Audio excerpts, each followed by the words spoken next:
Sam Rizvi, Syed Ali Murtaza Rizvi గారు. ఆయన ఒక సిన్సియర్ అధికారి, ఏ ప్రభుత్వంలో పనిచేసినా చక్కగా పనిచేసిన అధికారి. ఇంకా నాకు తెలిసి దాదాపు 10 ఏళ్ల సర్వీస్ ఉంది ఆయనకి. అడిషనల్ సెక్రటరీగా మొన్ననే అయినారు.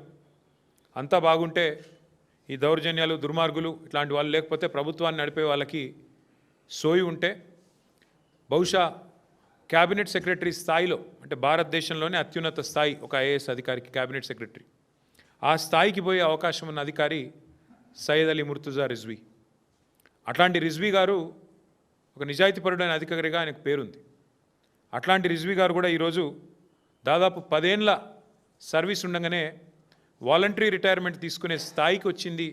దౌర్జన్యాలు, దుర్మార్గాలు, అరాచకాలు అంటే ఎంత దరిద్రంగా ఈ ప్రభుత్వం నడుస్తున్నదో, ఎంత నికృష్టంగా ఈ ప్రభుత్వంలోని మంత్రులు, ముఖ్యమంత్రి యొక్క వైఖరి ఉందో దాన్ని బట్టే చెప్పొచ్చు. ముఖ్యమంత్రి గారి అల్లుడికి ఓ టెండర్ కావాలంట ఎక్సైజ్ డిపార్ట్మెంట్లో, మంత్రి గారి కొడుకేమో ఆయన కాకుండా ఇంకెవరికో ఇవ్వాలంట. సో ఇద్దరు పంచాయతీ అన్నమాట. ముఖ్యమంత్రి గారి అల్లుడు, మంత్రి గారి కొడుకు. 500 కోట్ల టెండర్ పంచాయతీ ఇది.